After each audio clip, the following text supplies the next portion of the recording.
I've got the latest from Oppo. This is the Find N5, and they're telling me that this is the world's thinnest ever folding phone. That's pretty cool. I've looked at a variety of Find devices over the years, and each time they tend to push some sort of boundary. And now that we're into folding devices, the engineering task is to make them as small or as slim as possible, because the one downside of a folding phone is that it, in some cases, can be heavier or thicker in your pocket when compared to a traditional slab phone. Different manufacturers have taken a crack at trying to get the profile of a folding phone down to that of a slab phone while still maintaining that large internal display. And I guess if this is the thinnest ever, then Oppo has the closest thing yet to a substitute for a slab phone that just so happens to fold. So this is a pretty understated packaging here. They still have their Hasselblad partnership, and the fact that I have two boxes here implies to me that we have two different colors.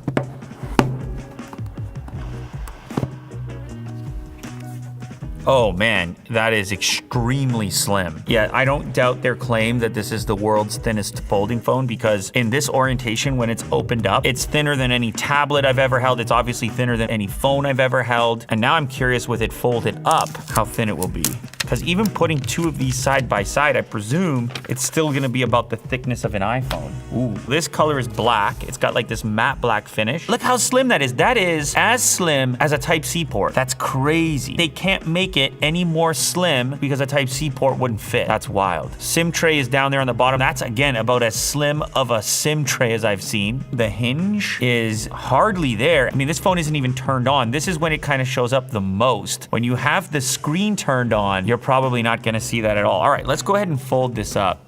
Woo! Crazy how slim that is. So here is an iPhone, and there is the Find N5. I don't even know which one. I mean, whoa. Almost completely interchangeable. Now, obviously, we're not accounting for the camera section, but just the main portion of the phone. When you compare it, that in your pocket is gonna feel a lot like just a flagship slab phone, and obviously way thinner than most other folding phones. When you're wedging two slabs together, any bit thinner that you can make them is double the effect when you end up closing it. I mean, it's not like this Pixel phone is incredibly fat as far as folding phones go. I mean, some other things in this comparison here, you can see it's a little bit taller and a little bit more narrow, so a slightly different aspect ratio. It might be the most comfortable folding phone to hold. It feels like a standard phone. Obviously, your thumb picks up the seam. It's just the weight, the balance of it. It's the most slab phone-like folding phone that I've interacted with. Okay, also in the package, that is a big power brick. 80-watt Super VOOC power brick.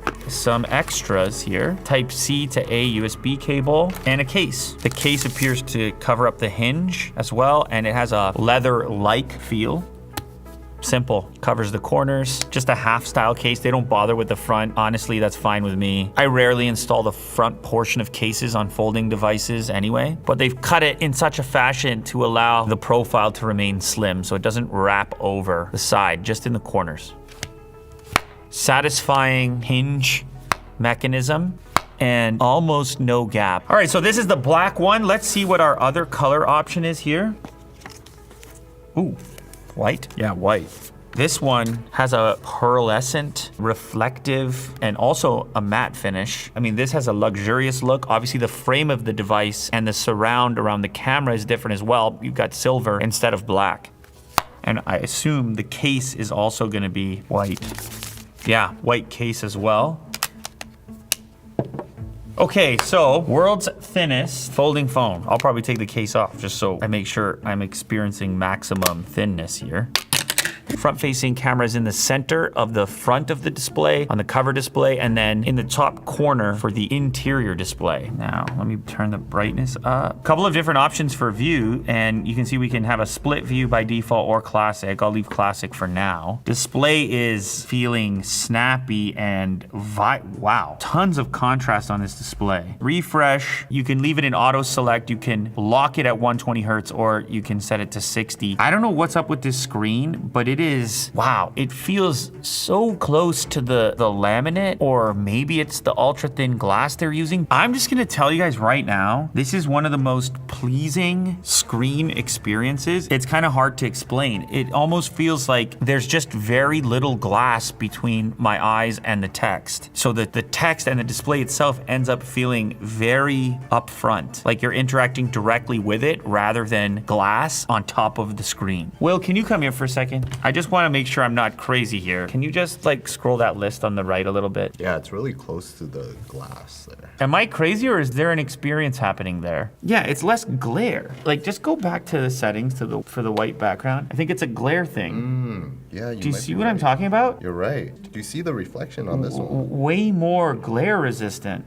The screen is not matte. No, it's not matte. I don't know, there's something going on. Hard to describe it. I think it is to do with the ultra thin glass they're using here. It really feels like you're interacting directly with the content. I think it's probably a combination of factors. The whole thing is so thin to begin with. Other fingers on the other side, and you feel like you're interacting with just display and almost no other hardware. Pretty cool. Okay, now obviously if we close it up, one-handed functionality. I mean, this feels a little bit more typical now to me compared to the inside. It's still got good contrast, but this feels a lot less special, but it still looks damn good next to this iPhone display. Yeah, it's a little bit warmer.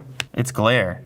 I cannot see the glare from the ceiling at all here, but I can see the lines in the ceiling on this phone. They have figured out a way with this texture to really limit glare, at least when we're maxed out. Now, what if I turn the brightness down? I'm gonna probably pick up the ceiling. Yeah, I do. So part of it is a brightness effect where it's just powering through those reflections. Let's go ahead and launch the camera. 0.6, 1, 2, 3, 6. Ooh, that's your 6X. Very detailed. Look at that fiber that's like locked into that paper there. Crazy. This zoom looks to be, the focus is actually on this blade here. All right, now let's just do some people shots, Mo. 0.6, 1, 2, 3, 6. Fast. Oh, you look okay. You think you look good there, Mo? This is the best one.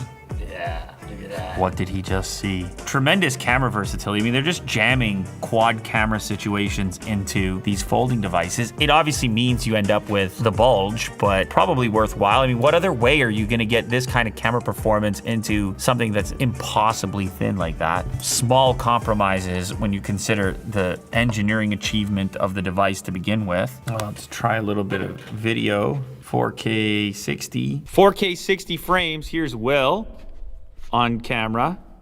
Ooh, get a little autofocus. Hold your hand up. Boom, boom. One more time.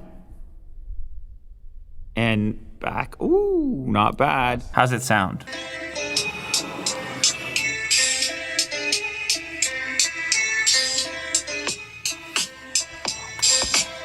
Good stereo. Good stereo stuff going on.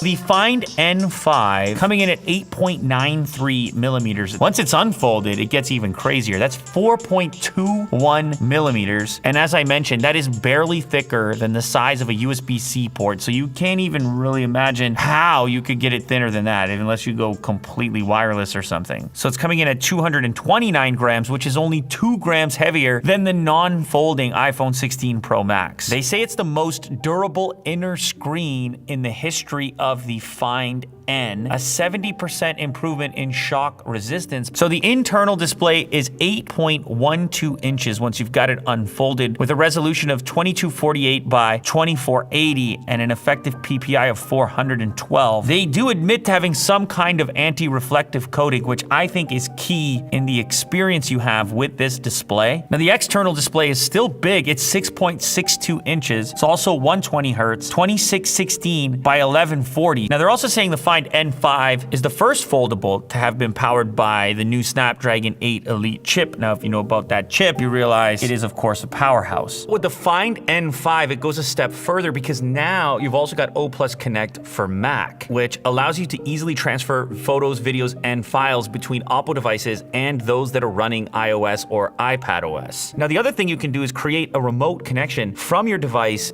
to your Mac, so you can actually see your Mac's desktop on your device when it does come time to charge that 5600 milliamp hours back up, you're getting 80 watt super VOOC charging, so it takes less than 50 minutes to go from 0 to a full charge. It's also got fast wireless charging. That's what they call Air VOOC. That's 50 watts of wireless charging. Google services, YouTube, what are we talking about here? We're in business. Throw a SIM in it. Man, it's just a really beautiful display, honestly. What can I say about it? That is a wild display. It almost is like, yeah, that's what I'm saying. This display is an achievement. And the way they've diminished that hinge area really drills the point home. It really sells it as being one singular smooth display. They got a real contender there. That is cool. It is the world's thinnest folding phone from Oppo. That's the N5.